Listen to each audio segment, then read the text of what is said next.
उत्तर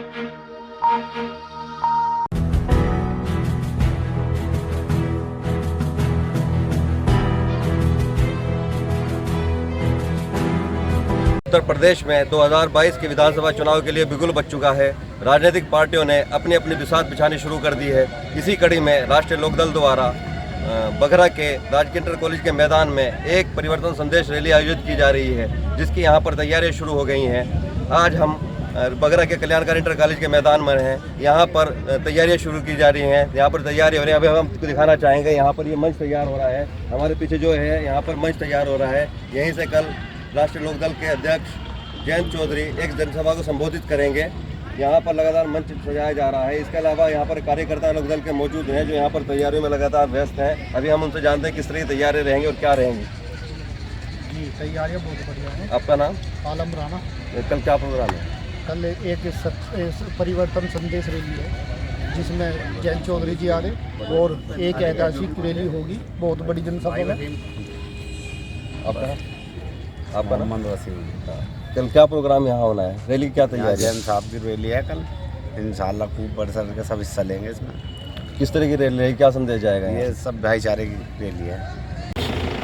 कल आपकी रैली है, क्या तैयारियाँ, क्या भीड़ रहेगी, क्या व्यवस्था रहेगी? रैली की तैयारियाँ आप देख रहे हैं, भारी भीड़ आएगी।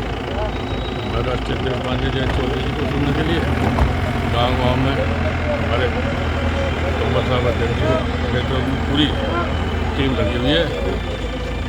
और बघरा ऐतिहासिक रैली होगी, जैसे पुराना और खाना भवन में होगी, उससे बड़ी रैली।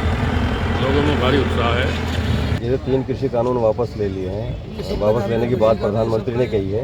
इसके बाद क्या जनता में नहीं, ये बहुत देर से उठाया गया कदम है। वहाँ किसान 1 साल से बॉर्डर पर पड़ा। आज तक ऐसी कोई निर्दयी सरकार नहीं आई कि किसान की बात इतनी अनसुनी किसी सरकार ने नहीं की। किसान इस देश की रीढ़ है, किसान अन्नदाता है। चौधरी चरण सिंह जी पूर्व प्रधानमंत्री कहा करते थे कि असली भारत ही देहात में बसता है, शहरों में भारत नहीं रहता।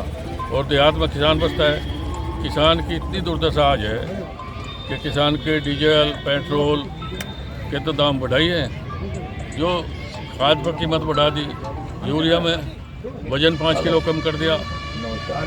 गेहूं की बुआई का सीजन है, किसान को खाद नहीं मिल रहा, लाइन में जगह जगह किसान लगा हुआ है। किसान को तबाही के कगार पर इस सरकार ने लाके छोड़ दिया। जैसे आपकी रैली का नाम परिवर्तन संदेश रैली है, तो क्या संदेश यहाँ से जाएगा? इससे संदेश ये जाएगा कि हमारी पार्टी किसान की, गांव के गरीब की पार्टी है। और परिवर्तन का नारा नहीं है, परिवर्तन करने का यहाँ से दृढ़ निश्चय करके यहाँ के लोग जाएंगे और इस सरकार को उखाड़ फेंकने का काम करेंगे। संदेश रैली है, तो इस रैली से क्या संदेश जाना है? देखिए, इससे पहले जो एक कार्यक्रम चलाया गया था हमारे आदरणीय राष्ट्रीय अध्यक्ष चौधरी जयंत सिंह द्वारा, उसमें आशीर्वाद पथ एक श्रृंखला थी। इसमें कार्यक्रम हर जनपद में एक विधानसभा पर रैलियां हुई थी, जनसभा हुई थी, जिसमें स्वर्गीय अजीत सिंह जी के बाद में उनको लोगों ने आशीर्वाद दी, दुआई दी, उनमें बहुत भीड़ उमड़ी। अब ये जो नई श्रृंखला है, जो नए तरीके से हम लोग कर रहे हैं, इसकी पहली रैली जो है थाना भवन में हुई थी, इसका नाम परिवर्तन संदेश रैली रहा। दूसरी रैली जो है आज इस बार जो है कल 20 तारीख को बघरा में है। परिवर्तन ये है कि हमें परिवर्तन लाना है, विकास के नाम पे, भाईचारे के नाम पे वोट लेने हैं, रोजगार पे, युवाओं के लिए वोट लेने हैं।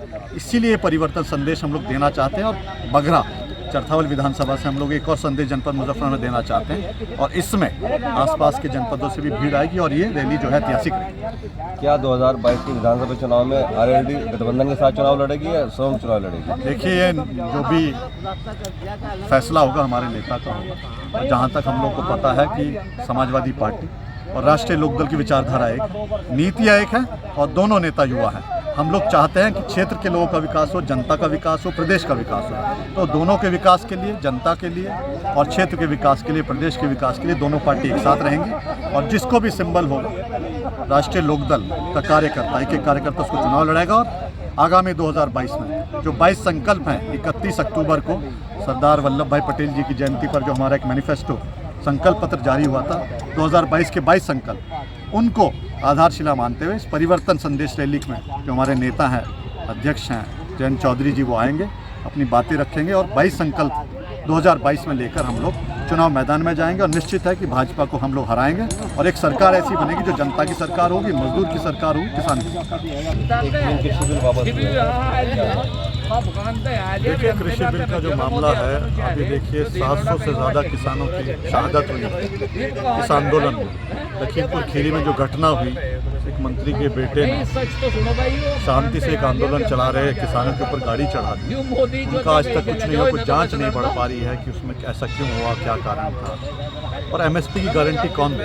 इस सरकार का जो फैसला है राजनीतिक है कि उनको दिख रहा है कि उन लोगों का जो जनाधार खिसकता जा रहा है। जो वादे उन्होंने किए थे, किसान बिल एक बहुत बड़ा मुद्दा है क्योंकि इससे बहुत परिवारों का जो एक जीवन व्यापन का जो मामला था उस पर असर पड़ रहा था, तो उसकी चिंता करते हुए लोगों ने आंदोलन चलाया और बहुत लंबा आंदोलन चला, लगभग 1 वर्ष हो गया। सर्दी, गर्मी, धूप, छाँव सब चीज़ रही लोगों बागों के ध्यान से। 700 से ज़्यादा किसान शहीद हो गए और उस आंदोलन को ख़त्म करने के लिए, किसानों को ख़त्म करने के लिए उस राजनीति जिसने जो स्वर्गीय चरण सिंह जी की उसूलों पर जो राजनीति रही है, जिस पर ये किसान आंदोलन चल रहा था, उसको ख़त्म करने के लिए सरकार ने कितने षड्यंत्र रचे। जब उसमें वो कामयाब नहीं हो पाए तो उन लोगों को, सरकार को किसानों की एकता के सामने और किसानों के बल के सामने आज वापस हटना पड़ा। इसीलिए किसान के बिल वापस होना नहीं।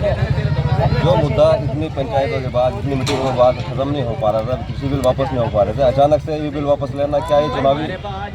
देखिए गुलजार, मैंने कहा इसमें एक राजनीति है, ये पूर्णतः चुनावी है इस समय जो निर्णय लिया गया है, क्योंकि इससे पहले 12 महीने लगभग गुजर रहे हैं, 700 लोग शहीद हो गए, उनके परिवार की कुछ सांत्वना, उन शहीदों के लिए कोई नाम आज तक इस सरकार ने नहीं। आज जब चुनाव सर पर खड़ा तो उनको देखते हुए सरकार ने, उनको नुकसान दिख रहा था, उस नुकसान की भरपाई के लिए चाहते हैं कि उन्होंने कृषि कानून वापस लेंगे तो भरपाई हो जाएगी। लेकिन आज जो हाल है, रोजगार का मुद्दा हो, किसानों का मुद्दा हो, मजदूरों का मुद्दा हो, लोग सब समझ गए हैं कि इनके पास जुमले हैं, काम करने का इनके पास कोई मुद्दा नहीं है। केवल ये लोग सांप्रदायिकता के नाम पर वोट मांगते हैं, इनके नाम ना विकास है ना रोजगार। तो अभी आप देख रहे थे, ये लोकदल के कार्यकर्ता थे जो रैली की तैयारी कर रहे हैं। मैं जनवाणी न्यूज़ के लिए मिर्ज़ा गुलजार बेग।